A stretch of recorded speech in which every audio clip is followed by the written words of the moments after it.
love her though, and I think she loves me. But you know how relationships go. Now check it out now. She started with the promise of perfect peaceful equality, calling me forth with liberty, justice, honor, and honesty. Probably the reason you get sucked on me if you're properly addressing she in my presence, blind with pride, just live the dream. Made to believe the deviation from her plan would lead to the devastation of a nation over around me. How can this be? Actions opposite of what she preach. Tells me be free, then she over short is on my leash, and I'm overlooking. Can't believe that she's crooked, looking across me, she wouldn't, couldn't fathom the plots and plans against a man when she's cooking. Come on, put it. Know I love you and it's grown since birth. Elementary, learn your pledge. Tell me why you came first. Blood, sweat, and tears drop in the bucket. So much more you're worth. No, you never do me harm, and I'm defending you to dirt. So send me to my grave. Come on, come on, come on, come on, come on, baby, yeah. Send me to my grave. What? Big bitch gon' be the death of me. Yes, yes. Yeah, I said yeah. Oh, yeah. I got a big mean woman. Check it out now, lately she's influenced by power, corruption, money, greed. Funny thing, and folks invincible with something she needs. Barely feeds her own seeds, trapped and struggling at home. I know she see me bleed, she disrespect, once more I'm gone. Tap my paycheck, tap my phone, watch what I hand with the road I'm on. Wants to take the bank, she's illegally on. That right there, probably start wrong. I think bitch is officially on. I ain't giving up till one of us gone. Talk to me to make the real point of the song. Meaning I'm patriot about to be known. Gotta be the oath to the Constitution. Men run you, better watch them doing it. Pretty little mo, keep trying to ruin. Rights we were born with, we ain't gotta prove them. How are you abused? Got shit confused. You work for the people, don't serve you. I'ma say it one more time, better watch what you do. Big brother, little boy sees you. Catching out on these game schemes. Capitalist, corporate, federal money machines. Pharmaceuticals, companies that talk in genes. Fluoride in the water and food causing disease. Mainstream media dumb us down. Broken politicians running into the ground. The one we lost, we don't know where to go. And it's to a savior, NWO. Send me to my grave. Oh no, I don't think so, baby. Send me to my grave. What? Big bitch won't be the death of me. Yes, yes, yeah. I say yeah. Oh, I got a big mean woman. I saw that I would support and defend the Constitution of the United States of America against all enemies, foreign and domestic, that I would bear true faith and allegiance to the same. So help me. Yes, yes, yeah. liberty and justice. Steady losing. Only American dream if you're snoozing. Wake up, we cruising, but who got control? Certainly ain't the people, don't believe that shit no more. Drivers driving reckless, back to reckless. We all getting ejected, and when this happen, man, the whole world gets affected. So to leaders once respected, tell them check this. I turn for scary, a Leonidas kick to the chest, bitch, this America. Send me to my grave. That's about how it is right there, man. Send me to my It's a grave. complete love hate, you know. Even if I wanted to run away, Yes, yes, she'd yeah. probably end up tracking me down. I got a big mean Something's gotta change, woman. man. We gotta fix this. Yo, what's up, everybody? I'm Gymkhana Josh, and welcome to Beyond the Apex, where we talk about motorcycle, everything, and then some. Tonight, we're getting back to the nitty gritty, the down and dirty, the racers, the track days, everything that I really love talking about. I mean, I love the street life too, don't get me wrong, but it's nice to see that we're talking about some racing again, because the season's coming up. Ladies and gentlemen, don't get left in the dust. The track season is coming up, and you got to get down. But before we get to our guest this evening, if you look over to my left, you will see my co-host Butter. Butter, what's up with you, man? How you doing? I'm great, man. Just another day, another dollar, hustling hard, grinding. You know, I'm really excited for the show, man. I got two humble giants on the show tonight, so I'm really excited. You know, I mean, we love all our guests. We have really great guests on the show, but today I have somebody who I follow closely, and I appreciate what he's doing for the sport. and obviously a fellow track buddy of mine's on tonight, a humble giant out of Long Island. So, yeah, it's gonna be a great show. Shout outs to our sponsors, Mike's ProLid. Now I hear this certified vision, which no one told me about, but it's okay. It's okay because the CEO directly called me Right? himself. But I'm glad for the venture. I'm really excited. Draggers and Jim Connor Josh and the Beyond the Apex team have ventured into a small business, which is going to be great. It's all about this track life. So the more that we get together, that's really awesome. Yes, sir. Prospect Power Sports, Mike's Pro Lids, and maybe we'll get Easy 22 to sponsor us after the show. Hey. That sounds good to me. All right, all right. So, So Butter, do you want to bring the guys in? yeah, so I'm really want to I'm excited to bring in Mr. Jim Mcconville. How do you say it? Mcconville? Yeah, you got it. Yeah. Awesome. Thank you. Awesome. He is a racer up from Boston, Mass. He's really doing this thing. I've been following him. So we've had some guys from Boston. We have friends that are coaches up from Boston. So I started digging into like Boston riders and stuff like that to see where they're at. And this guy is no fucking joke, man. This guy, like, he's out there. Lap times, like The only he problem sets I have, records and whatnot. yeah. No, it's so dope. The only problem I have with him is that he rides his bitch. But We'll talk about that. We'll talk about that. No. But I got to give it to you. I said to myself, my buddy races. So my boy Roger Angers. He's like 60 years old. He rode dirt bike up in Palmer for many years, up in Boston. He's been in the circuit from the 70s. Like, he was really doing his thing all those years. And now, as an older guy, he's riding track. You know what I mean? And I find it amazing. He's out of Boston. Again, our coaches are out of Boston. So I was like, you know what? I got to find myself someone that I could really just check out his stuff. And his page just stuck out.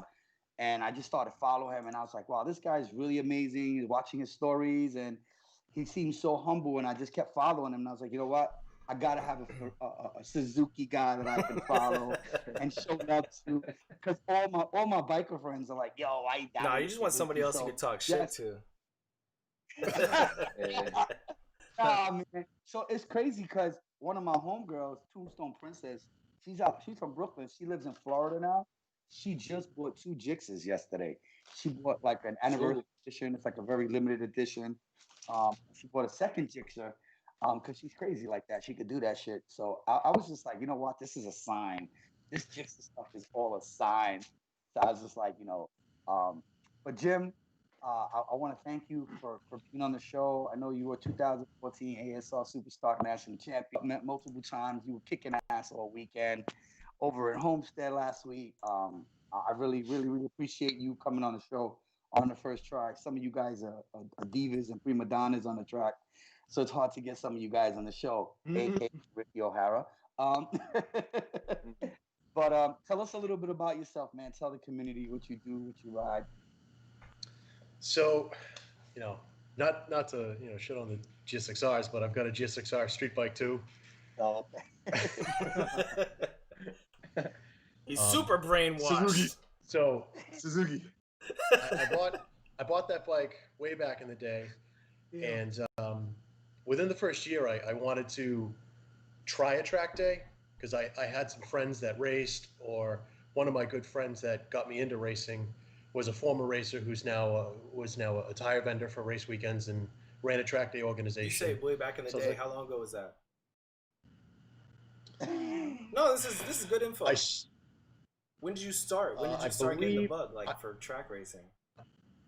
I believe I bought my street bike in 2007. Okay. And then I did my first track day in 2009 in Mark when they did a couple bike events before it was exclusively a car track. Okay. And it was just, it was kind of like a wish list thing. And I was like, oh, this is cool. Let's give it a shot. And, then the obsession kind of came and I just wanted to get into racing. And it just spiraled out of control from there. Yeah. Right. Nice. Now I know you've been racing CCS for how many years? I started with the Loudon Roast Racing Series for 5 years. CCS I started in 2013, and I was doing the ASRA series as well. And then I believe 2017 or so was I started doing some Wera races. And AMA also does a couple. They do like a Grand National Series, usually once a year, and I did a couple of those in Jersey and VIR and a couple other tracks over the years. So I know in 14 you won a super stock national champion. Any other podiums have you had that we can So this season I did 2 race classes in 4 different regions with CCS, and I won 4 of them and finished 4. Nice. So Awesome. Congratulations. So I'm going to Homestead this weekend for the season opener, and they'll be doing their award ceremony for that region. So I'll be coming home with my regional championships from there. Nice. Represent the Northeast. Represent the Northeast. Well, it's cold up. It's cold up there. Yeah, I know. Hey, so I see, for those of you guys that a lot of people follow, a lot of people I follow, his Instagram is 105 Racer. Well, 105 Point Racer. So that's his Instagram. I want to also bring in my next guest so we can chime in on a really good subject I have. This guy, I met him. He was actually trying to fake fun of me. He was making fun of me. Fuck that. I'm going to call it what it is. Making fun of you? I'm like, yo, anybody want to do triple digits? Anybody want to do triple digits? It was like 50. You doing triple digits where? It's fucking cold outside, bro. And I'm like, no, you didn't. I'm I like, forgot about that. Just call me the fuck. I forgot about that. Just call me out. You're right. Wow. So I'm like, yeah, I'm gonna do triple digits. I'm like, yo, I'm like, wait a second, hold up. I'm like, yeah, I'm gonna do triple digits, but I got it. He's like, more. He wasn't trying to like play me in that like that. But at first I was like, yo, he's just like, yo, be careful. It's cold out there. Type picture. I'm pretty sure he knows people who rides on 39 pounds of pressure on the speed bike. So he was just looking out for me, making sure I wasn't going out there running like an asshole and shit. Mm-hmm. And ever since then, like I started like following him on his page and just kicking it with him. And I saw that, he was just like this humble dude out of Long Island, big time dad. I mean, he's amazing. And most of the stories I see with him and his son and spending time with his son and all that shit. And it's great. And then I followed him and I saw that he was doing like dope sticker decals on track bikes. And he was doing so many different people's bikes. And then he had a shark on his BMW, and I was like, "Oh, that's dope. I like that." And I found, we did a lot of like communication, and then I finally met him at the track. And when I met him, it's not that the sport doesn't have a lot of it, but at New York Safety, you don't really see too many African American guys. So when I went, it was like maybe a handful, 3 or 4 guys, whatever. But then I met Easy, and it was like everybody was centered around him. And I guess his aura, his humbleness, everybody was just like, and then people that I knew that knew him were like, yeah, man, that dude's fucking cool. He's crazy dope. Like he's just a cool cat. And I fucks with that. You know what I mean? And then I saw Easy. I was like, yo, he spells Easy just like my VP with the Z. Okay. And then I'm like, now every time I do it, I got to like be careful which Easy I'm fucking. Send me some shit. The wrong text. Wrong text. Right. Time to ride out. I'm looking at my phone like, what? But Easy, thank you for being on the show. It was an honor to have you on the show as well with Jim. I want you and Jim to work together based on you have a really important thing going on this Sunday. Right. You're actually doing some track instruction, riding instruction. I mean, I say track instruction because then people say you're stealing the track info. You're actually giving some riding instructions. On how people can actually ride better. A lot of the stuff that we do in the track applies sometimes in the street.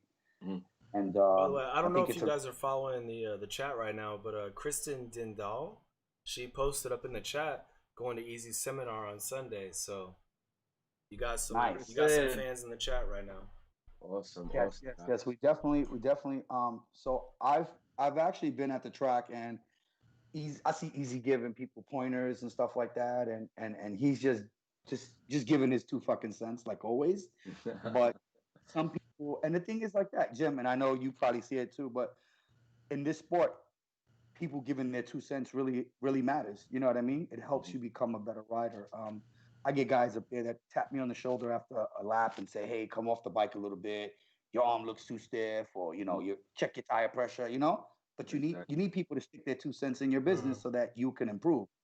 You got to feel the person out though, because sometimes they don't want to listen. You got to be receptive too. You got to be a person. Right. You don't want to be like, "Hey, your line's off." No, absolutely. Yeah, absolutely. I mean, listen, when I go up there, I got 27 years riding, 30 years riding.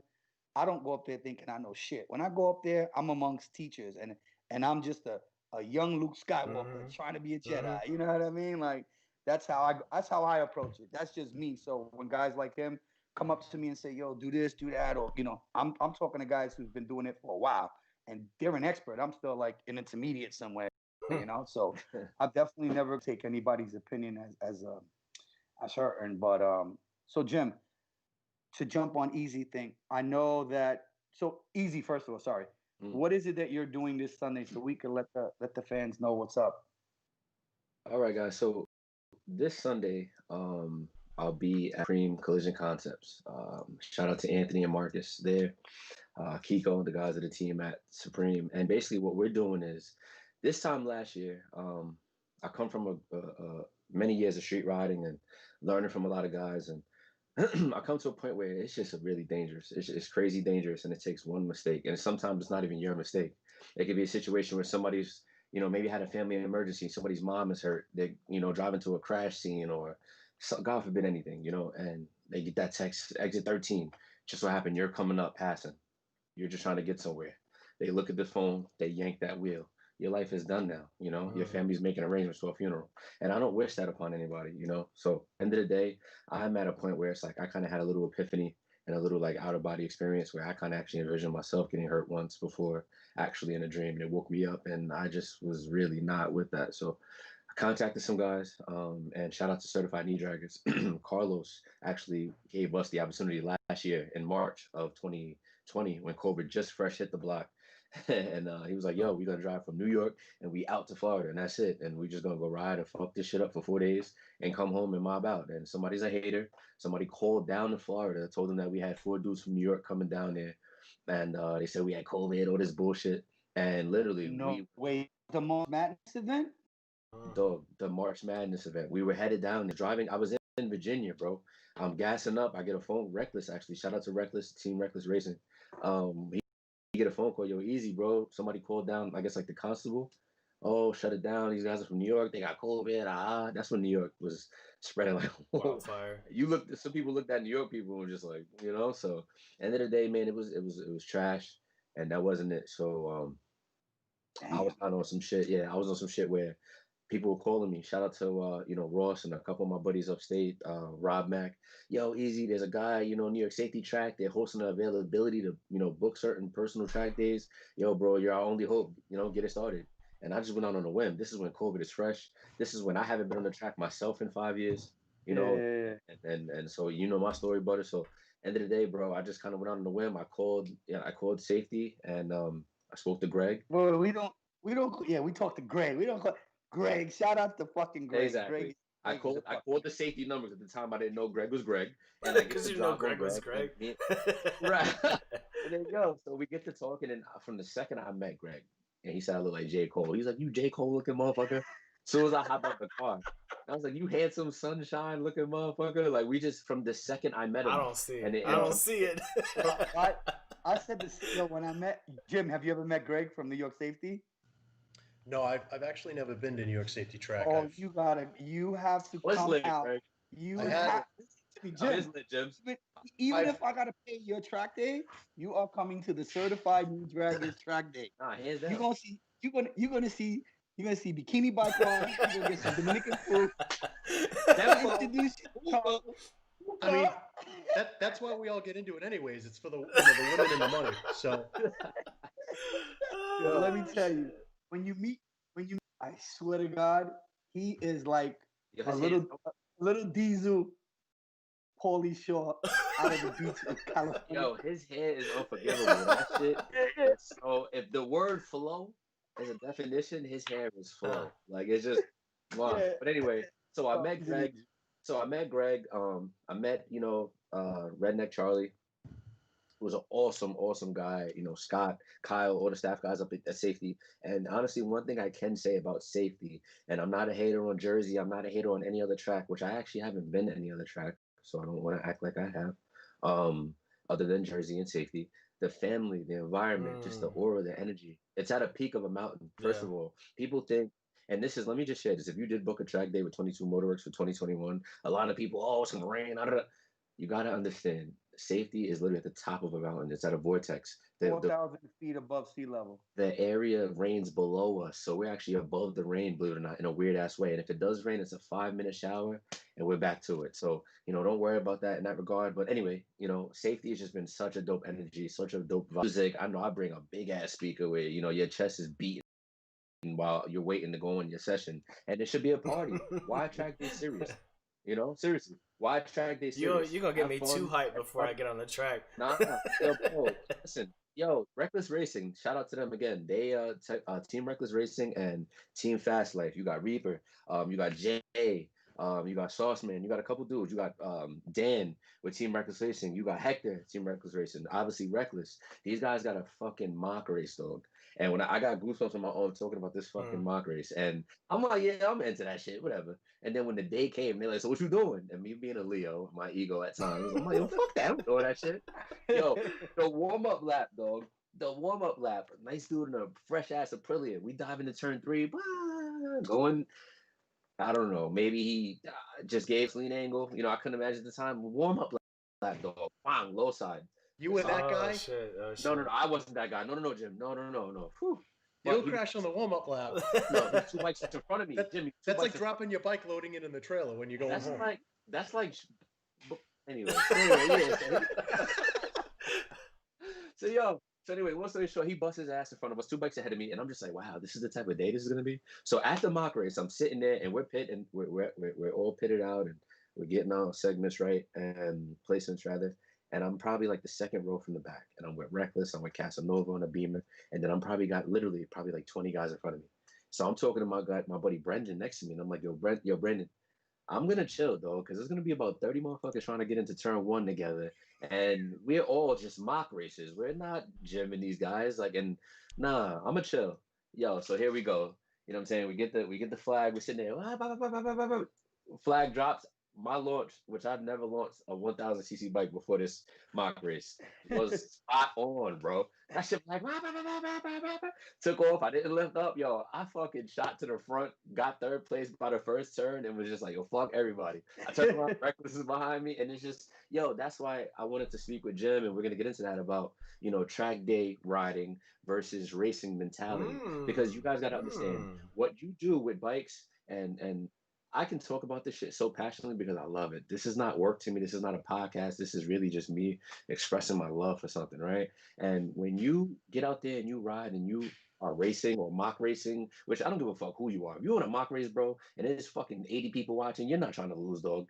It's the same type of feeling that Jim gets, I'm sure, when he lines up for SRA race or CCS race, whatever. And when you racing and you're running and any little mistake can fuck you up, yeah, bro, that shit, that feeling is second to none. So shout out to New York Safety Track. This Sunday I have a seminar for body positioning. I'm just gonna show entry level track racing, intermediate level. If you're starting to get a faster pace, but you're kind of plateauing, you don't know why. At Supreme Collision Concepts in Hempstead, 121 Bedell Street, Hempstead, New York, and you bring nothing but just yourself. And if anybody wants to sign up, I have a couple spots available that some people canceled, but I am on Instagram 22_motorworks, MOTOWERKS. Yes, 22. So 22. now that we know that Jim has not been to New York Safety, Jim, let me just give you a little insight on New York Safety. Right. We won't say we're never gonna down any track, but the one thing that New York Safety has, and Easy can tell you, you got 18 badass fucking turns. Badass. They're not soft turns. They're badass. Every turn is badass. It's not for beginners, that's for and sure. And we have 27 or 37 elevation changes, Easy? What is it? Yeah, 27, 27 elevations. A lot of fucking elevation changes. So even in turn 1, as you go into turn 1, and it hooks, like it literally hooks like a J. Going down. Not only is the turn hooking, it's going downhill. It's all cambered. Yep. Yeah. So, and then as it goes down, you see it. You go down into a canyon in a few turns. You come across, and then you hook again. When you hook again, you start going up, and then there's a little thing called Wheelie Hill.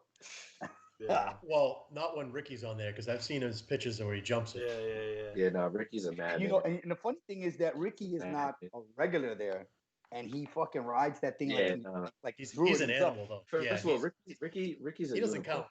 He's not human. Ricky will literally throw his shoulder out of socket from a crash, get up, pop the shit back in, like, take your like shit Mel up. Gibson, Lethal Weapon. He'll just up. Shout out to Ricky, bro. That's my dude. So Jim, give us some feedback on because I know all the East Coast guys here. We know a little bit about everybody, but I want more people to get to know you. I want people to follow you. I want your following to grow because I don't know, like I something stuck out in your gram and your story, and I was just saying to myself, yo, I really like this guy. Like this guy is really cool. I like the fact that he rides a Jigsaw, which is the bike I hate the most, but like you stuck out on me, and I'm like, I gotta follow this guy. What's your favorite track, man? VIR is by far my favorite track. Really? Yo, see, I will never. I actually joined Race Wear a couple years ago just so I could race at VIR one more time a year. That's fire. Because CCS was only going there twice a year. I would go and coach track days. It's worth the 13, 16 or 16-hour drive, you know, depending traffic and trailers and whatnot. That's crazy. I'm trying to go to Barber this year because I've heard that's, you know, up there as well. But I hear that's one of the dope tracks. Like everybody we have to definitely. I would love to do it. Hey Jim, if you set up a date and I can fit in, I'm in. I'll do the drive. I think Josh would do the drive. Josh would drive anywhere as long as we ride. I got a bus, man. I'll load up the bikes and just be anywhere. Yeah, that's right. He got a bus now. Yeah. I've got to say, for like the racers, VIR Disneyland. Like you just go there and it's just beautiful. What's so beautiful about VIR, Jim? Because I need to hear this. I've heard so many good things about it. If you Google like some of the photography, you know, you'll just see. So, not a single blade of grass is not like perfectly cut. Every morning, they go out and they sweep the track and blow dry it every morning, and it's perfect. They've even got a go-kart track there. So usually on race weekends, when we're done, you know, being idiots at the end of the day. Then we're gonna go to the kart track and be bigger idiots. That's crazy. You know. If y'all follow me on Instagram, Gymkhana Josh, you'll see some shots from VIR. I haven't been there racing, but I was there as a spectator for many years. So follow me on Instagram. That's a nice little pitch right there. Do that little segue, you know. Somebody got to reach out to VIR and get the word. Sponsorship. Right? I follow them on Instagram too. Like every time they comment, you know, a post like of a race car, I always comment like, "Please put the two-wheel bikes back on there. Give us a weekend. We're dying here." Right. A lot of people speak very highly, very very highly of VIR. I've never heard it as like the favorite track, but a lot of people speak very highly of VIR. A lot. You know, real quick, I want to throw a shout out. Go ahead. I want to throw a shout out to Half Pint Sadie, and this is kind of something that I want to get into tonight as well. A little bit touch base on female track riders and just the topic of ladies that are coming up in the game. Because as a predominantly male sport, we really don't have enough credit with the females that are, you know, dedicated to the sport that really want to, you know, get down and dirty with the big boys. So Half Pint Sadie, she's actually out of North Carolina. She's on a Ducati, which is usually not a typical bike that you usually see, especially like a female on. So much heavy rake, and she's a little tiny thing, and she kills it. So she's big. What she got? She got an 899, a Ducati 899, and it's orange. Gangster. Okay. And not for nothing, she rides a VIR, and so she loves it. She always boosts about it, so that's why I came to mind. VIR, Sadie, what up, fam? And yeah, man, so let's keep this shit going. Hey, Jim, I got a question for you too. This is kind of changing gears, no pun intended. But for you specifically, only because out of the four of us, you're the only one that actually has the, as you said before, the semi-pro experience. What does it really take to be a champion? I mean, you are a champion. You're for years been a champion. What does it really take to be a champion in the sport? Well, I mean, you have to commit to it. There's a lot. Oh, it's going to rain. It's supposed to be cold. Like I've had races in Chicago when it's 36 degrees and pouring rain all weekend. I've had season openers in Loudon where it snows.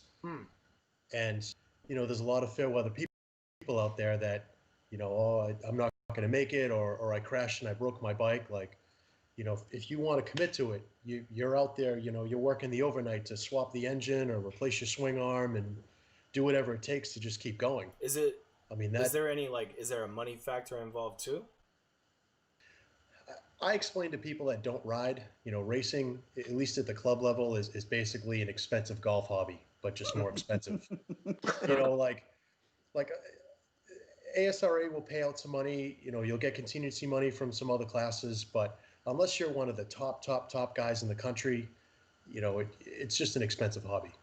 But you got sponsors too, right? And they help you out throughout the way, absolutely, because when you're getting 25 laps on a rear tire at $250 a tire, so 2014, I did 85 races that year. God Damn.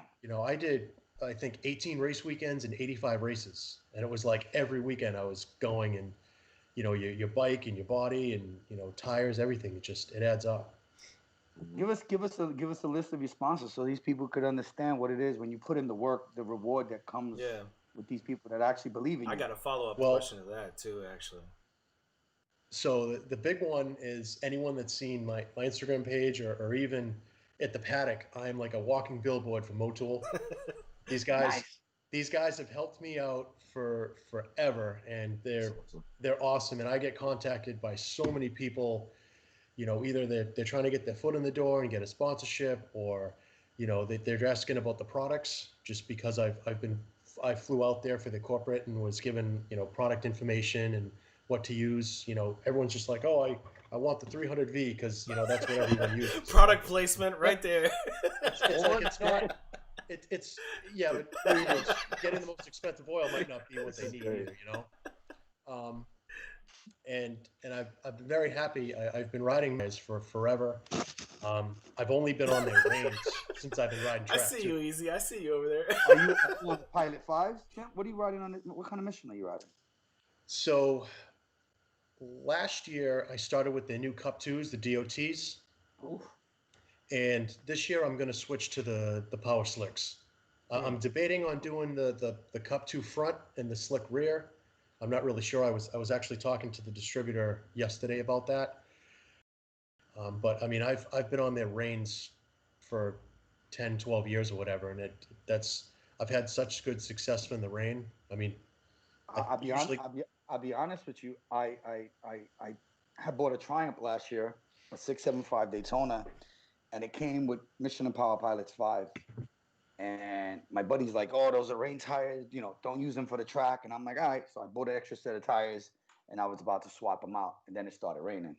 So my buddy's like, leave them shits on there. And I'm like, nah, but my buddy told me not to. He said, leave them shits on there. Mm-hmm. I did 2 track days on those fucking tires.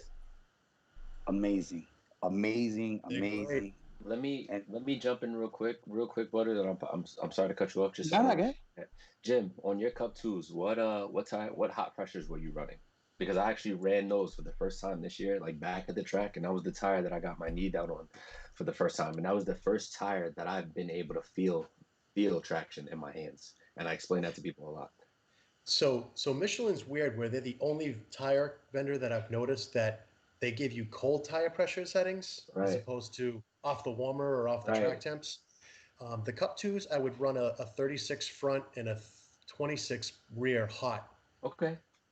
But I was running into some weird wear issues, so you make your adjustments as you go. So I've gone as low as 22 in the rear, and I've gone as high as 26. Okay. So it all depends on the feedback. Especially like Josh was talking about riding at Roebling. It's a very tough, abrasive track, so you're going to change your pressures and temperatures, affect that as well. And accordingly, right? Okay, awesome. Gotcha. We make tire pressure changes within the half pound. So, wow. And that means a lot. That does mean a lot. I know Josh had a follow-up question, but I tell that to the street riders a lot. A lot of these guys come off the dealership, and the dealership is they're putting 39 pounds of pressure on a It's a tire. default. pounds, It's a my default. man. I'm like, dude, like 39. you're trying to commit suicide here, and then they're trying to pass you. Like, I bug out because it's so sad. But Josh, sorry, your follow up question. Actually, so follow up question will come follow up to my comment is that when you get tire pressure set by any service station or a dealership or anything like that, for the people at home, right? That's kind of like a recommended tire pressure for everyday use. It's not for taking New York safety track and killing it on turn one. That's not what it's there for.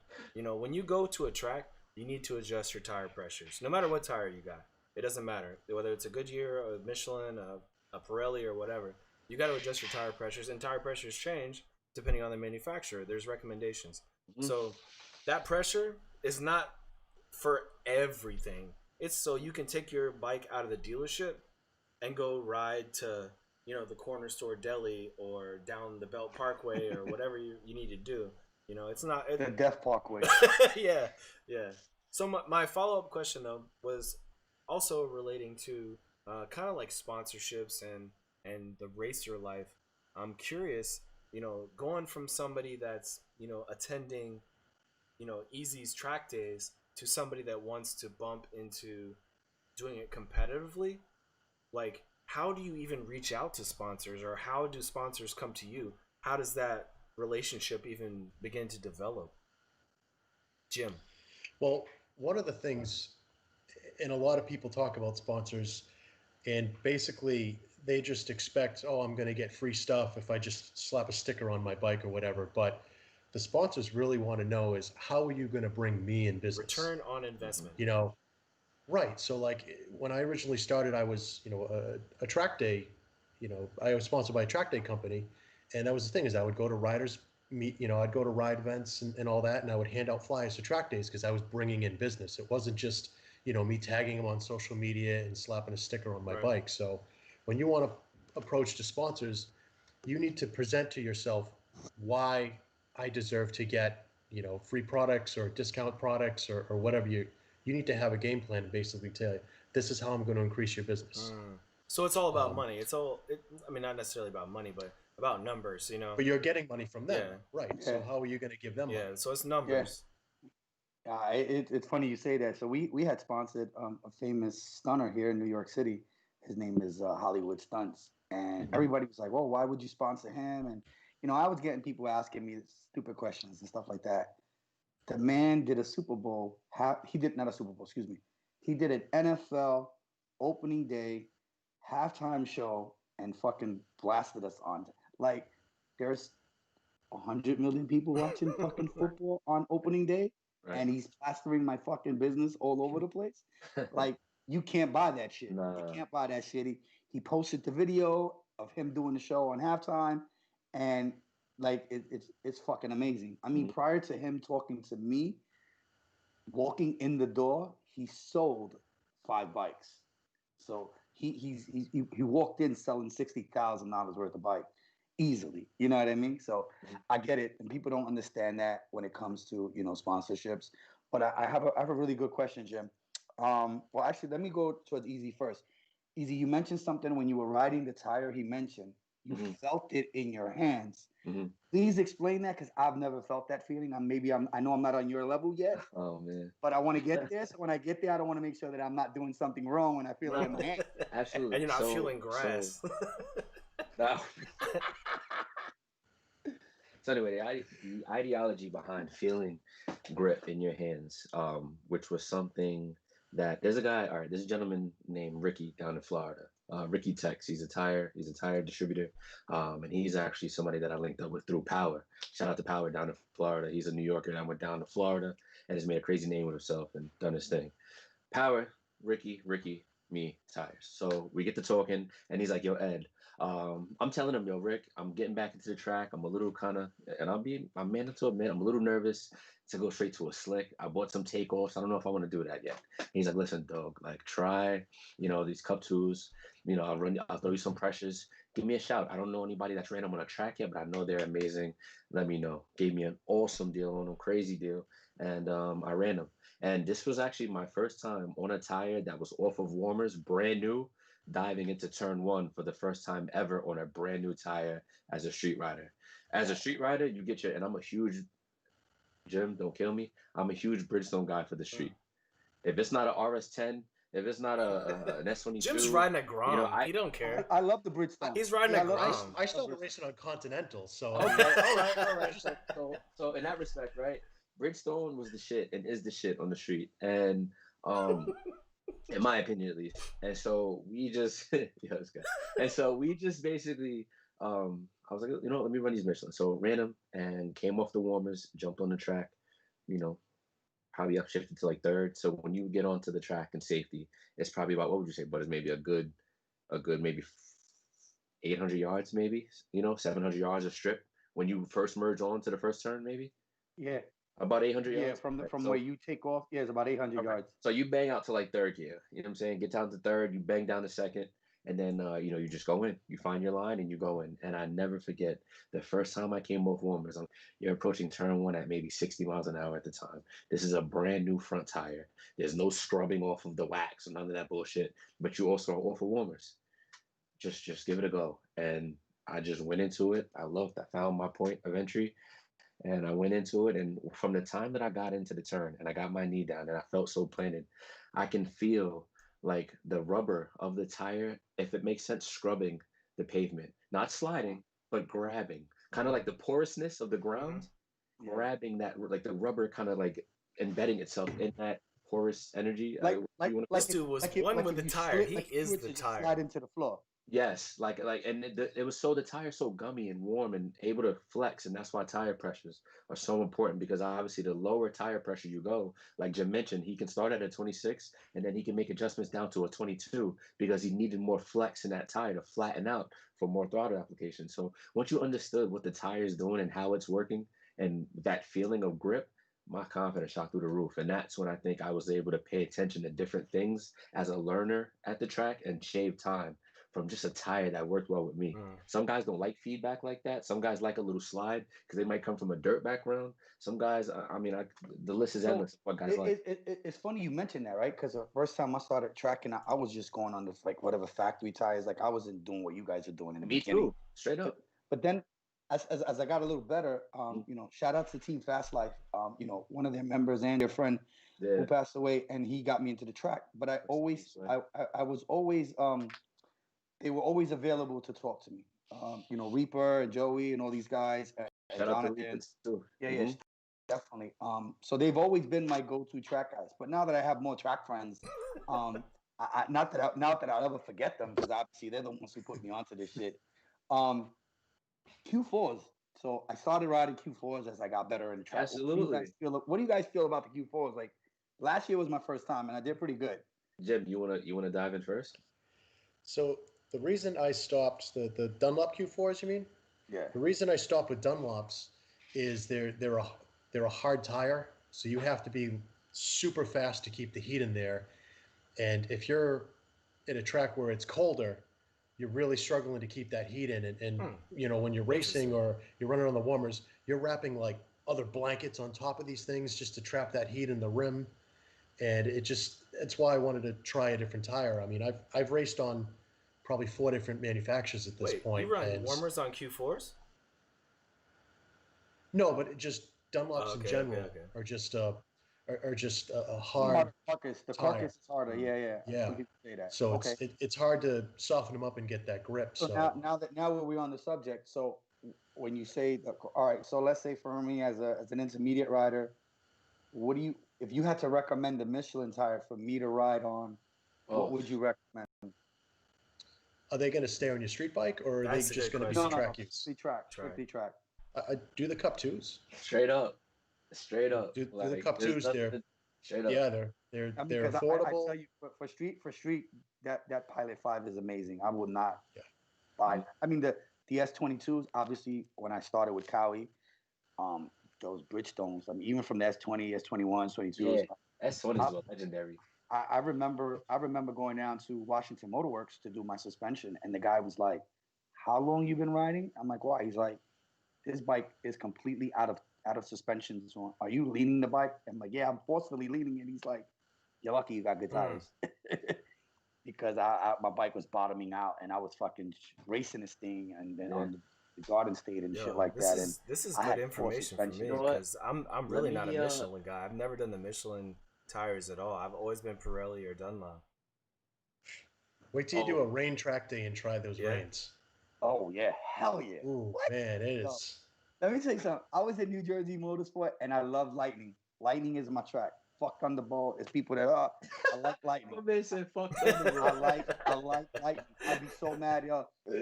When Charity sends me the list of like track days, I'm like, why are they fucking blackballing lightning? Like, what the fuck? Yo, it was 2 day. It was a 2-day event. It was pouring rain. Yo, and you know, I felt bad because a lot of dudes were coming back on the ambulance on that, and I'm blowing through the track, and I'm like, yo, this is not me. I would be afraid to ride in the rain. Like, hell no, I'm not fucking up my bike in the rain. But yo, I was going over puddles on this fucking bike. And I was just like, and I'm seeing people, I mean, professional guys that are racing, they're fucking flying into this turn. And I'm like, okay, I like these Michelins. They're good. I was getting a little cocky. And then I said, let me sit back a little bit because that's when you fucking go into the grass. But I appreciate that. So easy. That's my mission for this.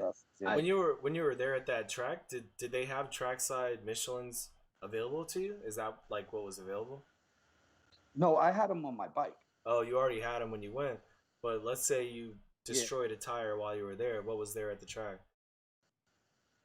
Oh, they have Dunlop. I think they have a Dunlop. Yeah, that's sponsored Greg and the guys. It's funny. So I wanted to chime in about the Dunlop topic, and rest in peace to Lloyd Bailey, who was a big Dunlop guy who would put 80 laps. And I mean, this is as you mentioned before, African Americans in the sport of track riding, and this is a guy that obviously I don't know anybody that can speak badly about him. And even from at his pro level of who he is, he would send me, all types of hilarious videos on Facebook. And it was obviously like a pool and a chain thing because it wasn't just me, as I'm sure you got him, Jim, but my jaw hit the floor on a number of occasions. And guys like him and then current, killers like Corey Alexander, who's a great, great, great friend of mine for years, actually.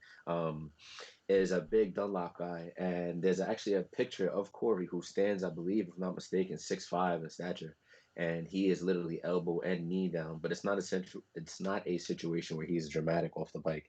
His center breast line is in the middle of the gas tank, and he's just laying it down on the ZX10 or Q4s. And I just feel like Jim has extremely way more experience than I do, so I'm not even challenging that card. But it's a situation where it is so dope to see guys that have just different tastes and different just tastes into shit, and so to like what you like, he's a pro, Josh, you being a Pirelli dude, you love that feedback, what that feedback is like. You push that Pirelli a little too far, Josh, chill out, that's real shit. I started on Pirelli. I went to Dunlop about a year ago actually, and I haven't been super let down with the Dunlop so far. But what have you been running? Which Dunlop? Hopefully Q4. Not a GPA. No, it's the Q4. Okay. I don't do the slicks. I do like GPAs. I've heard some nightmares about them shits. I watched a video. I watched a video on YouTube actually where I forgot who was running the track day, but it was somewhere out in California that had some Q4s. And then after one lap around Button Willow, they were like, "Yo, these tires are ready to go. They're already like race ready." And then they put down a lap time on Q4s versus some kind of slicks. I think it was a Dunlop slick. And it was basically like a 0.03 or 0.05 difference in lap time. I was like, yo, that's pretty much it. That's pretty much a slick, but I can still use this on the street. And I'm not a daily rider. I don't ride around the boroughs just willy-nilly. I don't do that. So I'm not like wearing out my tires for no reason. So that's why I jumped on the Q4s. And it's definitely a good bridge between advanced street riding and hitting the track, because it's going to last you and it's going to warm up and it's going to be grippy.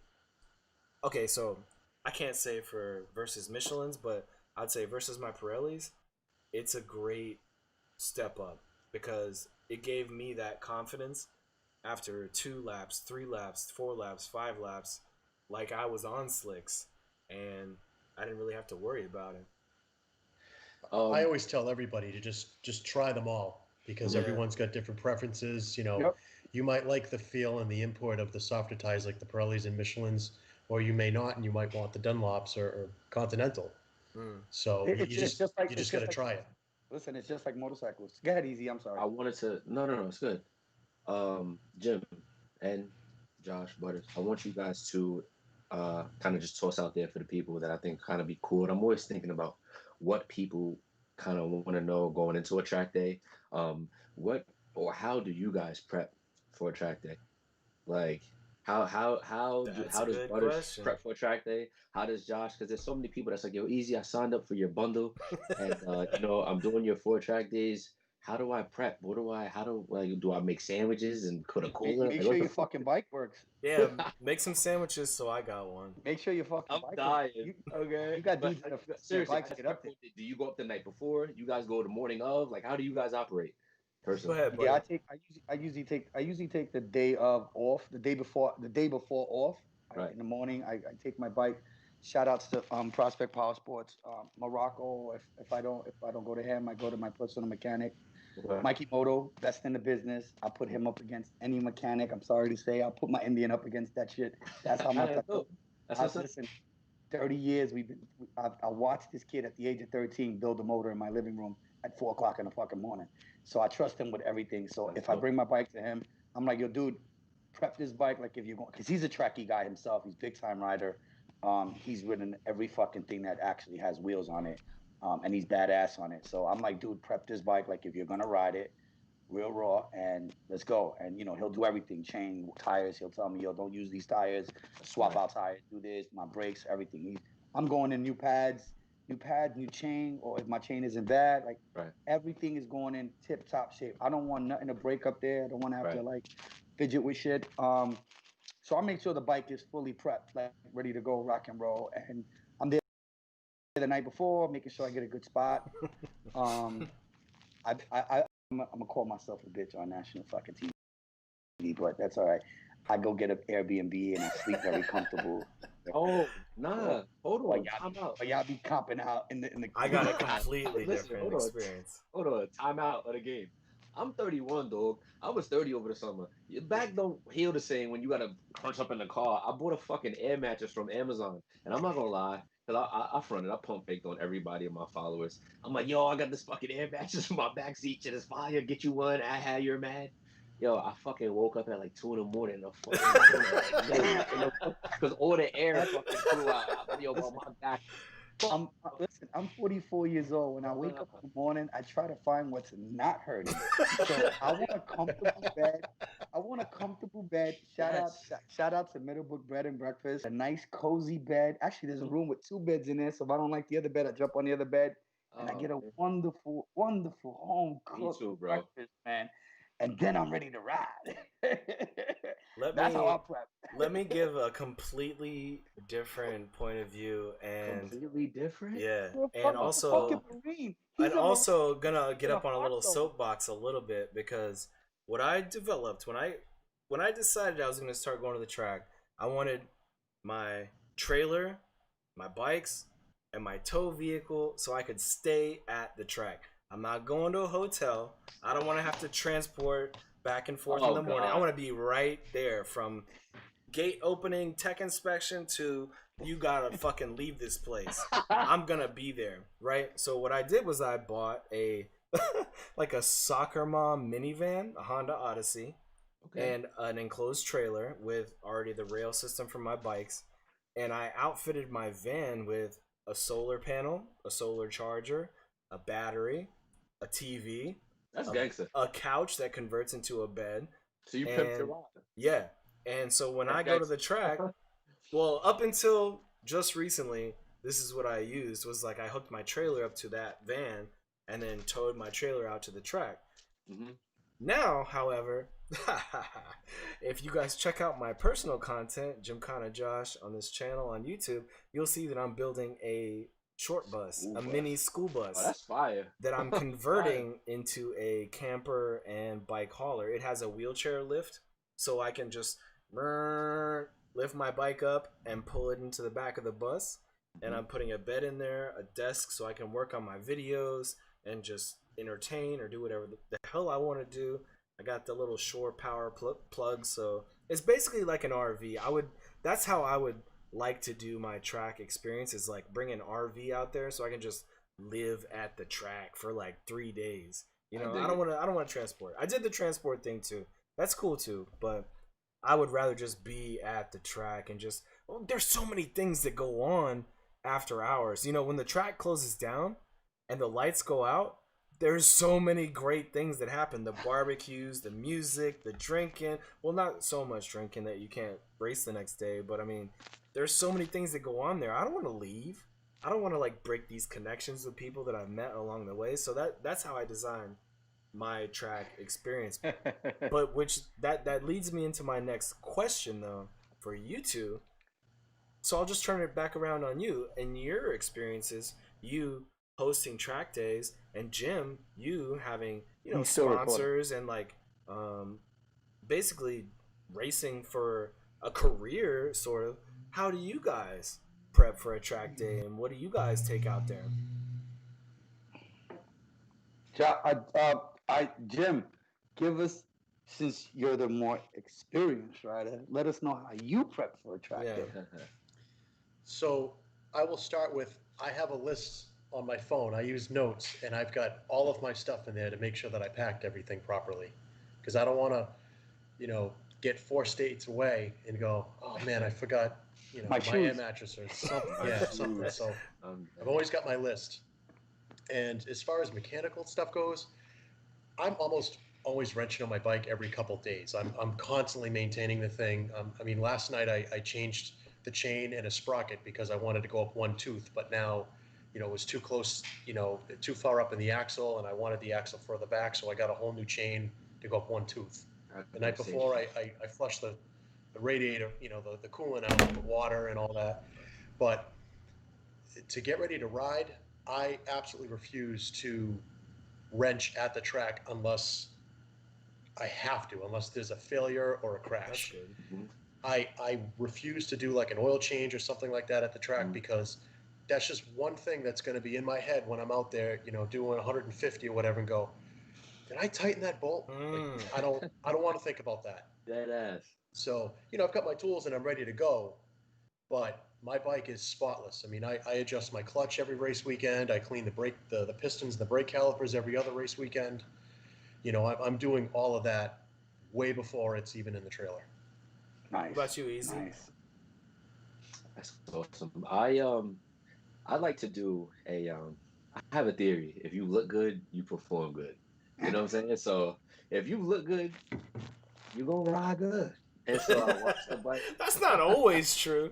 Nah, fuck that. You look good. You ride good. He want to be fly, even if he's the last guy. He's gonna be like, yo, you saw that fly dude on the beamer? Not the guy, not the last bike, the fly dude on the beamer. Yeah, he was super slow, Nah, but I mean, he looked good right. though. Nah, real shit. But no, honestly though, I feel like if you watch, I personally, I started up every day, every week, like day before the track day. Say the track day is on a Thursday. That Wednesday morning, afternoon, I like to wash the bike. I like to just give the bike a one over. I think one thing about us as bikers on the street, especially, we so often just get on and go. We get on and go. Oh, yo, you at BP? Blap, and you're there. You know. Oh, yo, wheelie, and we don't get the chance to look at the forks. We don't get a chance to check out the rear spring. We don't get a chance to spin the wheel and see maybe if there's any bind or anything. So I like to wash the bike. I like to lube the chain before every track day. Personally, just a weird little thing. I strip it and lube it, which may not be good, but I do it. And I just load up, bro. I load up and I go to get a hotel. You mentioned something too that I'd like to add onto my my experiences, that I have multiple bikes. So my track bike is different than my street bike, and right, I'm gonna be honest, like my street bike, I keep up on top of the maintenance for the most part, but sometimes life just, it catches up with you, and you have things to do, you have finances to put money towards. You know, sometimes the street bike has to take a back seat to, you know, buying groceries or getting a haircut or whatever. So the track bike, though, I would agree with you. You know, you make sure it's clean, you start it up, you do these things once here and there, and then you should be You should rest assured that it's good to go. I would never. I've done it before, unfortunately, in New Jersey Motorsports Park. I've taken my street bike out, and it actually performed better than my track bike. But I try not to bring my street bike to the track because I don't want to have to worry about my chain, my brakes, my oil, all those other things. My track bike, I know what's going on. I know that I changed my oil the last time I left New Jersey Motorsports Park. I know that it's fresh. I know that it's good. I know the chain's fine. The street bike, it's, You know what's the Josh, and that's a valid point too, because I get a lot of guys, and Jim, I'm sure you can attest, and Butter, as you have had your dedicated track bike, it's like there's one less thing that's on your mind. But when you have a street bike and you bring so I get so often, bro, and this shit is annoying. Oh, yo, come to the track, so comes to the track. Yo, but I don't have a track bike though. Yo, but I'm not willing to drop my street bike. So okay, you're not willing to drop your street bike on a track in an enclosed environment where there's no guardrails, where there's no police, where there's no Ubers, they'll fly down the belt. Right. But you want to go down the belt and you want to get crazy, and that's okay with you because you rather take that chance. So it's like, at the end of the day, I get it. The probability of falling may be higher at the track, but the probability of you living and dying is so much higher on the street. Yeah. Where's the mindset? So it's like, fuck that street bike, track bike shit. And I get what you're saying, because I have a street beamer that's fully built, and then I have a track bike that's stock, and it serves its purpose. If I send it, I send it, and so that's not in my mind. And so I feel like with that street bike shit, if, gentlemen, you want to get on the track and you don't have a track bike, get maybe a track set up for the street bike and swap that over, because street fairings are made to bust open and explode. These manufacturers, they want to make extra money. They want to take the small wind intake duct, which attaches to the radiator, like all this crap. Get a track fairing, set it up once, be done with it, take some slides, and be done. So I appreciate what you're saying with the track and the street bike. That's a good point too. Because, I would pose one other, not an argument, but maybe some more experience too.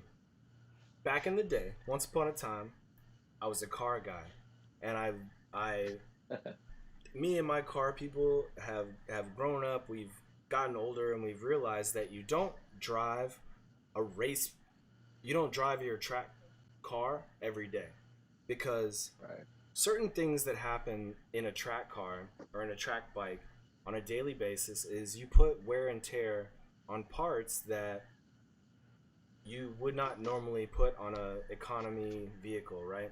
So I say that to say this: a race bike, a race car, it's not built to have longevity. It's made to go down that quarter-mile strip in one pass, and then you rebuild it. It's made to go around the track on a weekend, and then you rebuild it, or you put new tires on it or something like that. An economy vehicle, like something that you ride around town, you want that to last. You want it to keep doing what it's doing. So I made the unfortunate mistake back in like 2008, where I drove my Subaru, my Impreza. It was a fully built Subaru Impreza, 2.5 RS. I tried to drive it from Virginia to Massachusetts, and that that thing blew up on the George Washington, actually. And one of the bearings, one of the bearings spun. Is it bug guy? What was it? No. This is the old school. Don't you have a badass Impreza too, right? This is a 2.5 RS. It was a 2000. It was the square headlight, big scoop, big fog lights. It was the GS, not the GD. The G, yeah. GC. I just built a bug eye. Oh, okay. Yeah, shout out to Supreme. They did a crazy paint job on it. It's on air. It's on a stock 2.0 right now. I'm looking for an EJ 257, so I'm trying to do some things. Do a closed deck. Jim, can you enlighten me? I look at you and I see muscle car in your life. Please, what kind of car do you, as a track racer, what kind of car do you prefer to drive? Because these guys. He's got a Grom in the background, man. I don't know what he's about to say, but I know he's got a Grom. Real quick, before we go, Josh, what do you think Jim drives since he has a Grom? I would say Nah, but Jim looks like a guy who fucking probably got a '69 Camaro. But he's also got the bug. He's also got the bug. So he's probably got something super nice, and then like his daily Toyota Corolla. He looks like he's setting up to hurt somebody's feelings. Go ahead, Jim. No, man. Okay. It's funny is when I go in tow now, my hashtag is soccer mom towing.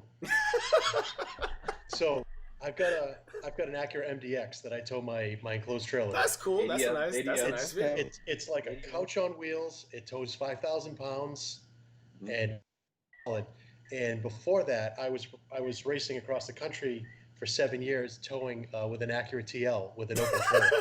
Wow. You know, I would go race in Road America, which is way out in Wisconsin. You know, an hour from Green Bay. You know, it's a 26-hour drive from Boston. Towing with a TL? And I'm towing with a TL, and I pull a tent out of my trunk, and I'll sleep in the parking lot. That's JDM life. Those motors run forever. I'm just K-Series. Get it right. Yeah. True. Yeah. Hey, you know, I meant to mention, so other than tracking, Easy, and this goes out to everybody here in the East Coast, Easy has a business where he custom builds, custom wraps bikes. He does designs. Go ahead, Easy. Give it to us. Tell us everything. I don't want to sell you short. You good, man. So 2000 I started riding at 10. My boy Jimmy Rambo happens to be my best friend. Shout out to Rambo. We got bikes together. We hit the streets. We joined a local club, made some brothers, and we started riding, doing our thing. Rode on the streets for years, bro. You couldn't tell me nothing about a track. Didn't care about a track. So then, you know, over the time, everybody in a club, motorcycle club, or the circuit, shall I say, wants to kind of be sneaky in the respect of hook your shit up on the low and then hit the streets with it at the gas station at the local meetup with some new wheel colors or something, you know? So I kind of always wanted to hook my shit up, but I didn't have a means to do it, you know, with insurance and, you know, right, secure place. So fast forward a couple years, and basically what I do is I offer a full remodeling motorcycle service. So you bring me a Gixxer, which has happened, or Beamers, mostly because I gravitate to the BMW brand. Shout out to Zach Wiley, Max BMW, one of my sponsors. But you bring me the bike. Listen, dude, this is my Beamer. It's all black. I kind of like, you know, the New England Patriots. I kind of like the Jets or whatever. Can you kind of just make it a little tailored towards me? And I powder coat. I offer tire lettering. I offer decals. I'm working with a couple graphic designers where I'm looking to, you know, come up with some own things that are tailored to the company. Basically, in a market where so many bikes are so available, everybody has an S1000. Everybody has a damn Gixxer. Everybody has a Cowie. How do you make your bike you? How do you make your bike, you know, Josh's, Jim's, Butters, Easy's? So you see the shark teeth? That got to be easy. It was camouflage on it. Got to be easy, you know? So your red, your gold, that royal color, got to be Butters, you know? See the Gixxer, you see the Motul somewhere wrapped inside the vinyl somewhere. Got to be Jim. You know what I'm saying? So at the end of the day, everybody has something that they want to apply to their machine to make it theirs. A branding. Exactly. And I want to provide that for you. And it's awesome for me to be like, you know what, his machine, not that it's I did it, because anybody could take credit for something, but it's you're happy knowing that somebody took the pride and joy into coming up with something mentally, and then it physically came to reality. So that's just where I'm at with it, man. And then that turned to meeting guys at the track. And then that turned to me loving the track. And then that turned to me actually getting, you know, quick for the amount of time I've been at the track, and just having the love to just talk and express how I feel and spread positive information, you know, and that's just what it's about. I have to say my favorite bike is the Jamaican guy's bike, the ZX10. Oh my God. What's his hashtag? So if anybody wants to see this bike. The ZX10, which one? was The this? yellow, the green, red. It's got all the colors on it. The yellow, the green. I've done so many damn. It's I know we got. It's an all black ZX10, and it has red and yellow, and it's. It might be. Oh, that's a no. So all right, the yellow wheels. You talking about the one with the yellow wheels? I'm not That's sure. Speedy. My boy with the dreads when he hugged the bike. Yeah. That's Speedy. Speedy, who has a ZX10 is Rex. Shout out to Rex team, certified boys. Rex has a ZX10 that I did, which is awesome, and he recently put body work on that, track body work, and you know changed the route. But the bike you're talking about is Speedy's bike. That's my man, Speedy. And we did a white and red combo form on a tricolor with like a kind of like an Aspen school bus yellow powder coat. Yes, yo, you know? that shit is sick.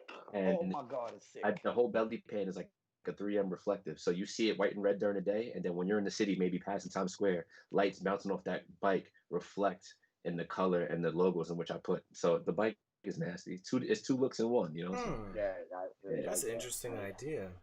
yeah, man. So there's a lot of things that you can incorporate. So, you know, me being a car guy, and you mentioned cars, Josh, I've always loved the Honda JDM. You know, I've had an Acura TSX. I was actually kind of got a little bit of knowing who Easy is. I met Corey Alexander through having the TSX. And Yeah, and he's a car guy as well. Shout out to Corey again. And basically, man, that whole ordeal just led to just designing these bikes and rocking out. And you can implement so many car designs with bikes, like the bride seats. I couldn't afford bride seats when I was 18 with a Honda, you know. So I was like, you know what, I'm older, I'm doing Shit, bikes now. some Let of me us try to can't bring afford bride seats now. Shit. right. Hey, So let's Jim, bring yeah, and that's how that works. But yeah, What's funny, Jim, not to go too go much ahead, on the Josh. spider web, but a lot of bike guys are car guys too, or car guys are absolutely. bike guys. You share this, Yeah. we share this love of modifying and like, Mm, you know, the speed is one thing too, but yeah. I find a lot of guys too that, you know, I'm at the car meets or I'm out at the bike meets and we start talking about cars and yeah, I find out that they're like, oh yeah, I got this, you know, 240 SX I've been building, or I got this, Right. you know, whatever I've been building, and they're like, wow, well, we need to talk more about that too. By the way, A wrench is a wrench, you know. right? True, a wrench is a wrench. To plug, I don't know the people at home. Maybe you saw it, maybe you didn't. Last week, I had on a lot of my car peoples from Virginia. My old car crew came on. They talked about cars. Very, very soon, a little plug. I plan on having something else happen on the channel, more focused on the automotive lifestyle. The automotive lifestyle, I think, has taken a weird turn over the years, and we need to corral these people back in. We need to bring back the community to the car life. So very soon on the channel, I plan to bring in some more car related content for sure. I got a project that's just sitting and collecting dust right now. I've been slacking, so I can tell you with the racing family, it's very similar to the track family. As soon as the last lap is done, everyone cracks out the grills and starts cracking yeah, beers and all that. yeah. Yeah. I will tell you, Josh, the first mod I did for my Grom was to buy a cup holder. Yo, I got one on my Indian. Best if I ever Because you got. guys know, you know, oh, my friends are over here, these guys are over there. What do you put in the cup holder on a Grom? It holds a can. A can. That's all It better you be a need. sealed That's all, can boy. because that if you're riding around in a Grom, that's spilling out everywhere. Listen, I got one on the Indian, man. I got Indian's an Indian, different. Indian's different. and I put my big ass, 20-ounce cup That's of coffee on different. it. It's the best. So God. I was at a track day at Summit, and I left on the Grom for lunch to go to the Wendy's. It's like a couple miles down the road. Yeah. And I got my combo. I put the food in a backpack, and I put my, my drink, in the cup holder. And I'm rolling up to the track, and these guys are like, "What is this idiot doing?" Oh my goodness gracious. Jim, please, easy. What track days do you got coming up Yeah, this yeah, year? yeah. We need to bring Jim to New York Safety. I mean, listen, it'd be a great. Listen, just having you out there, just come up. I mean, listen, whatever we got to do to get him in, we'll pay your way. I don't give a fuck. We gotta Yo, get I Jim want to up put a there. camera on his bike so I can see what he So- sees.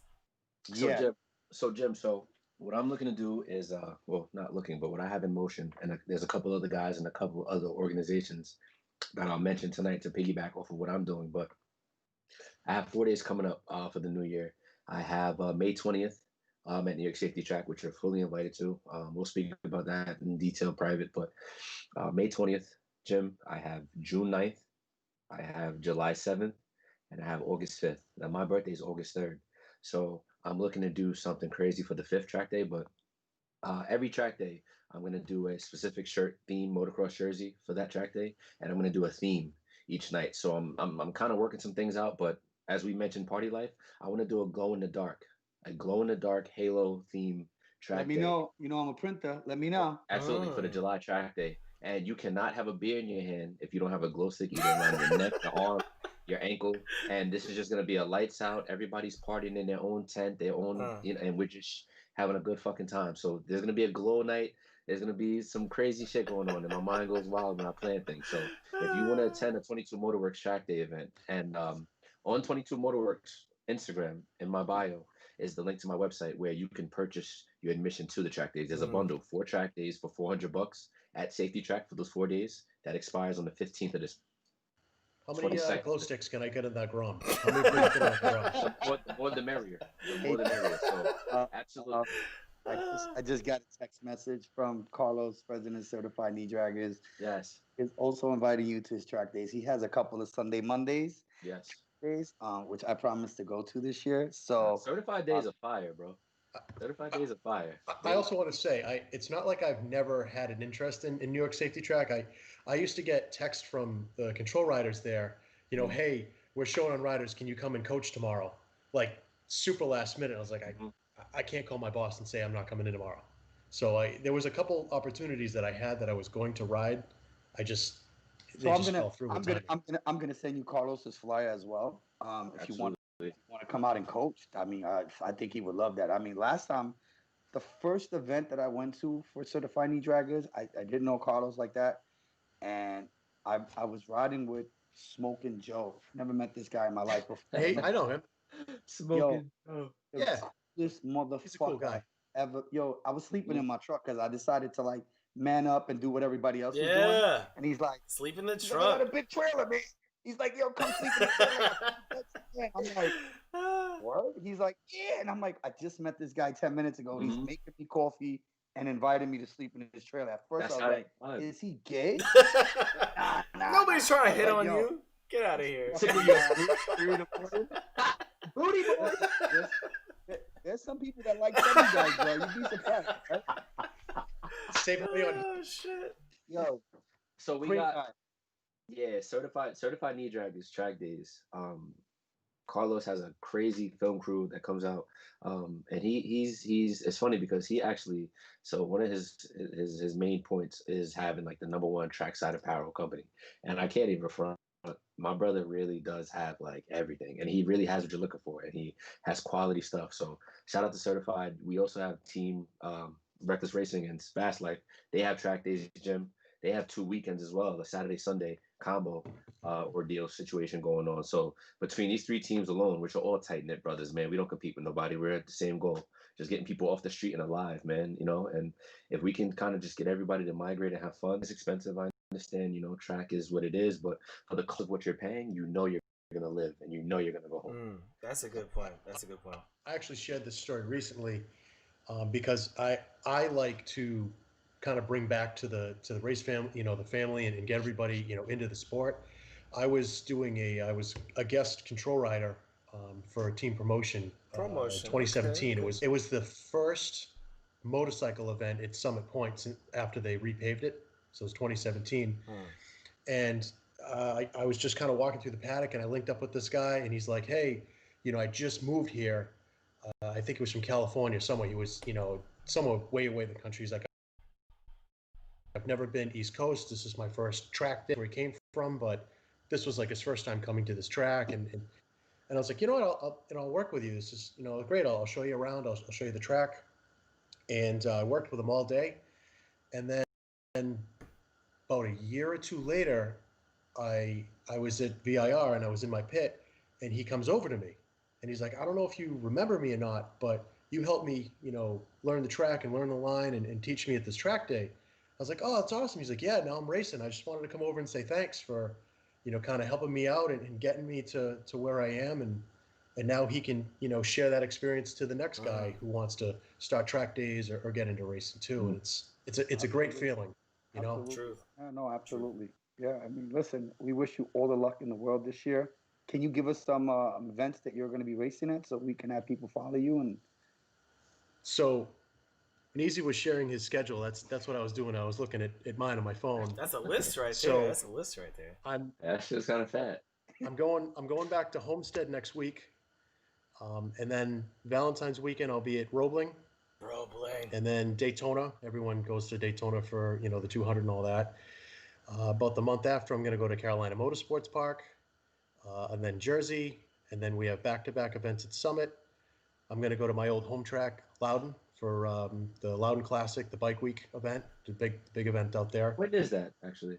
It's generally around Father's Day weekend. On their schedule, it says June 17th to 19th. Hold on. You said that's your home generally track? Around Father's Day. What day is the Jersey? I'd like to come out and see you race. There's 3 of them. So there's the end of April one, there's 4th of July, and then the other one is Labor Day weekend. Fire. Yo, you said Loudon is your home track. That's the CCS racing, right? Because if you looked at my account last year, I had an American flag suit that I wore around the pits in Jersey on 4th of July. Nice. I Who had, makes your like suit? one of those ugly suits, but it was an American flag. Who makes your suit? Who's your suit guy? No, it wasn't a race suit. It was like an actual, like a tailored, Oh, like. he was wearing a suit. He was trying to. Oh, He was wearing a suit out there. Did you see it? No, I Josh? didn't see it, but I can I'm imagine standing it. next to I'm standing next to the pit, and like suspenders and all that. So April, what is the first day at New Jersey Motorsport? I'd like to come down. 24th, 25th. I gotta warn you though. I've been to this, opening season. It's cold. It's generally usually cold. So, Yo, be- I have be- a very, say you're I have home- a very expensive Sherlin. I have a very expensive Sherlin that keeps me very Okay. warm. you said your home track is Loudon. Do you know Josh Ziemski? He raced It for sounds years a Kawasaki ZX6 RR white with like some neon yellow and gold decals on it. the name sounds familiar. Well, that's who I bought my track bike from, and he's a really good friend of Okay. mine. Actually, I might see you up there at So- Loudon. Actually, like I told you before the show, my peoples are up there in Massachusetts. I like to go to Loudon. So if anybody's making a trip to Loudon, I hear a lot of crazy stories I've never- about Loudon. I've never been to Loudon, and one of my buddies who passed away, Bigger, so many years ago from the New England region, the Rhode Island region, he loved Loudon and always told me stories about it. So please, the three of you, if you guys go, please incorporate me. I definitely want to touch Loudon. I've heard a lot of crazy stories about Loudon. Yeah. Huh. Yeah, Oh, and then we're gonna go back to NC Bike. It looks like this year too. So, Oh yeah. Okay. which is I don't know if you guys have ever ridden there, but it originally was designed as a test track. So it's a Technical. flat track, but it's just crazy turns. Technical, yeah. Because think So- about it, if you're in a Lotus, you're gonna. So You wanna- let me just throw it. Have you guys ever heard of Alan Wesnick? Sounds familiar to me. He is the former CEO of the New Jersey SunTrust Bank. I will tag you guys on his Instagram. This guy is a fucking millionaire. He's gonna give us He some owns free money. 270 acres upstate New York. He built a $7.5 That's million right. racetrack. That's right. He has his own personal track. He has over 140 bikes and cars. This guy is he's bad fucking Yo, ass. when you yo. sent me that information This about the track has track, massive elevation changes. This is his own personal track, and in order for you to get on this track, he does a Wounded Warrior Project, just people to get on the track, but all the money goes to charity. And I'm like, dude, I cannot. Well, he's lined up to do the show. he's got a I just- museum too. He has He's a got museum there in too. his crib. Like Yeah. this shit is dope. But he is a fucking bike junkie. One of the fastest electrical street bikes out there. He also rides a Gixxer. He's got. I mean, when I was looking through his thing, I seen an old YZF, FZO, and Dow. Like he has all these old bikes in there. Pretty dope, man. He's got some collective cars. I'll tag you guys on his page. Phenomenal guy. Does a lot of charity work. But I am looking forward to going up to that track. That looks like a badass track. Yeah, sorry. Nice. That sounds good. All right, Josh. Yo, so it's about past time. we've done extended this show out a little bit longer than We usual. got a great show. We got a great guest. And man. actually, Never worry about time. I wish we could continue further, but I feel like at this point in time, we can ask these guys back for another show, right? Jim, Easy, you guys gonna come back? We'd love to see. Yeah, love to no, see sure. it's- You can rock. Yeah. But we should start winding down now. Let's go around the room real quick. I know we already talked about it a little bit, but I want to give each of you guys a chance to kind of shout out your people that are watching, let people know what's going on. So, Jim, let's start with you. Again, please reiterate for the people at home, how do they follow you? How do they check out your schedule that you already kind of gave to us over the broadcast? And how do they get involved in what you're doing? So it's going to be pretty easy to follow the races that I'm doing this year. You basically look at the CCS schedule and just go, Yeah, yes. that's you. Yes. Right. But they can follow you also on So- Instagram. What's the Instagram name? I'm 105.racer. Y'all see it down at the bottom left of the screen below his picture. It's got the Instagram there. Follow him. You'll find out anything that's going on. And like he said, CCS race. It's not a personal account. It's strictly, business, racing. So if you're a bike junkie, it's cool. I try not to show my face that much. I know I look better with a helmet on. So, And then easy, Hey, man. I meant to ask you that, Jim. What is your preference in helmet? Oh, Good shit. what? Good. This is a whole other conversation right here. Good question. Check your board. He's an alright. It's a Bolt-Tool helmet. I just picked this up, and this is my new Arai. And Yes! it just got wrapped. That's fine. I can't do alright though. I can't do it. Oh, shut up, Josh. I can't Get do out it. of here. They make helmets for like 4 or 5 different head shapes, right?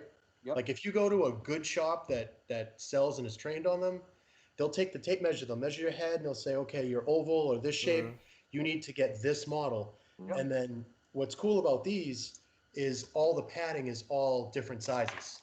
So like the crown on the large, I think, comes with a 7mm crown. I was like, well, I need a 5. So then, $40 ordered, it pops right out. And all the pads come right out. You can hand wash them so it doesn't smell from after you're sweating. Well, I'm not sponsored by Shoei, but if they want to sponsor me, I would love them to sponsor me because I rock Shoei helmets to the day I die. I'm on my third Arai after speaking to Greg. I'm on my third Arai. Actually, I'm riding the Isle of Man now, the 2020, which never happened. That's a great decal. So it's That's a great graphic. Limited edition, yeah. So I really enjoy it. Greg, New York Safety, was like, you can't ride on anything else, and I took his advice ever since. I do like the HJC, the Rafa 11, which is a really good helmet, but I feel like a different person on an Arai. So people don't understand because they're not willing to spend $1,000, but I am, because it makes I feel better. The fucking windscreen, the windshield itself has vent. Like, you know what I mean? Like, you're not breathing heavy. As we kick into an Arai advertisement Right here. Easy. What you got for the people at home? Easy. Let the people know what's going on. Shout out some events that are going on. How do people get in contact with you? For sure. So my business page, 22_Motorworks. Motorworks is with an E instead of an O in works. And I'm always posting stuff on my story. I'm a little bad at making the transition of the personal page versus the business page because I just get so excited when I come up with shit. I'm like, oh, gotta load it. So easy22 and then underscore at the end is my personal page. But I preach a lot there. I just come up with, just go off tangent and just have an idea about something for the day. And I just start rocking with it. And I just like to feedback with people. If you have a question, it's never a situation where I want to argue with you. I just want to feed off opinions and just go back and forth, And we can always agree to disagree, but easy22 and 22Motorworks. What's your helmet choice? Yeah. My helmet choice. All right, so I actually had a Bell. I had a Bell Raystar for the longest. And I actually don't have it here right now, but I had a Bell Raystar for a while on the street. And then I had a Swami was my first helmet ever. And then now I'm on an X14, a Marquez. Okay. Yeah, okay. I have a popular Marquez. Yeah, so it was a dope helmet. Field of vision is great. I actually do want to try an Arai, so I'm not even gonna hate on it. I'm just gonna give it a shot. I'm not hating on it. It's I know, Josh. Come see me. I'll get you a good discount. I'll give you a good discount on it. I got you. There you go. Yeah, I want to try it. I want to get my hands on an Arai. How do people find out what events are going on? How do they get that from the Instagram or what? So in my bio on either page, I have my my website connected there. Merchandise is there. I'm doing a new hoodie style, a tri-color hoodie. The body hoodie and each sleeve are going to be all 3 different colors. So it's a base, a second color, and a third color. So there's going to be some cool stuff dropping soon. And if you want to book a track day, any of my 4 track days are available on the website for purchase. So you just add to cart. I get your name from the order number, and I add you to these lists for the roster. Okay, good shit. Thank you, guys. Butter, man, what's going on? Oh, by the way, before we end out, I want to put this in here real quick. Before we end out tonight, both of our guests, Easy and Jim, please stick around even after I close the broadcast because I'd love to bullshit with you guys just for a couple more minutes. I don't want to keep you too long. But, Butter, what's going on, man? I know we got a lot of stuff coming up, a lot of stuff going on. So I just got hit up. They last year we did a shoe drive. We actually collected over 200 pairs of sneakers on February 29th, which is Elite Day, right before COVID happened, and we'd have to Daytona.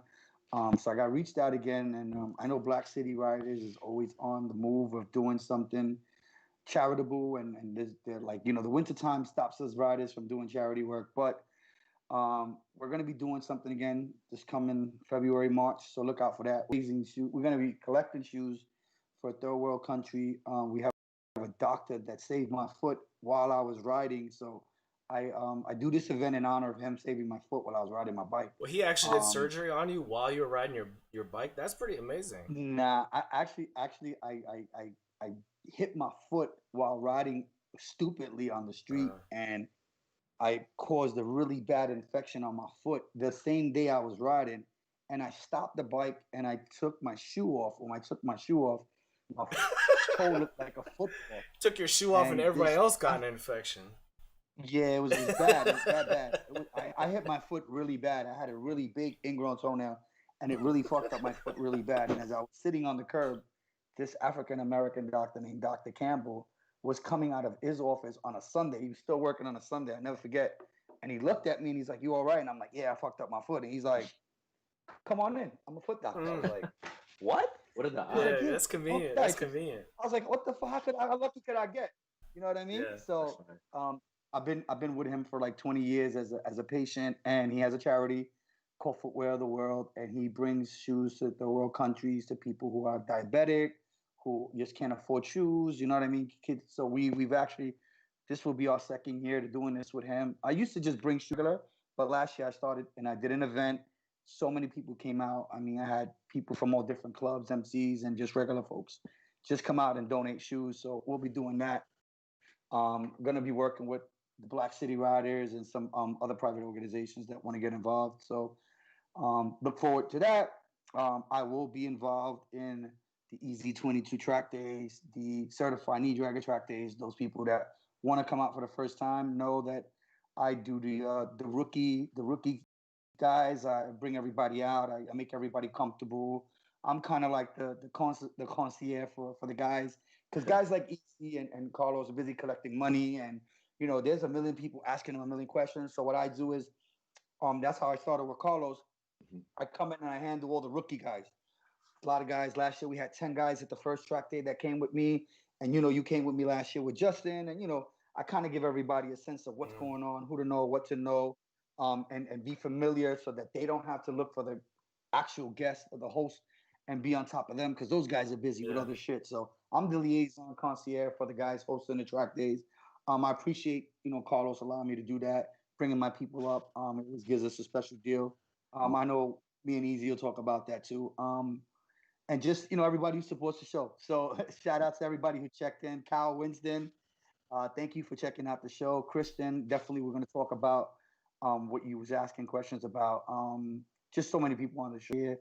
We got Oni Rista. She's talked about CMP. We got to go there for that. So Mr. Sinister was late, but shout out to him too. He's here every week. Yeah, he's always on the check-in. Black City, as always, they're like on every show. So I really appreciate those guys very much. And everybody else who checked out the show. Jim, it was an honor. It was a pleasure. I tell you, if you got to pay your track day, you got to come up to New York Safety Track, man. You got to come up there with us, man. It's a different experience for sure. I'll go up there and ride with you guys. That's what's Love up. it.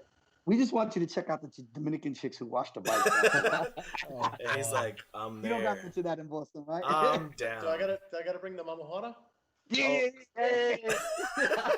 I'll wear my Tubi.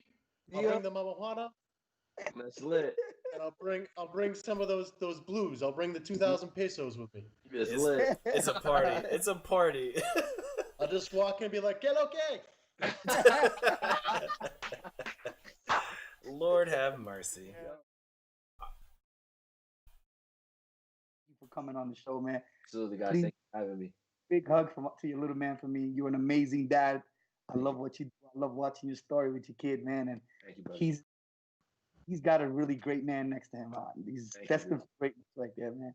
I appreciate what you do as a black father. A lot of dudes don't get the credit they get, but you are an amazing dad, man. I respect you on that, brother. Thank you, bro. I really appreciate that. And same to you and yours always. Family first, regardless. So thank you. So with that, all you people at home, thank you for tuning in. We really appreciate it.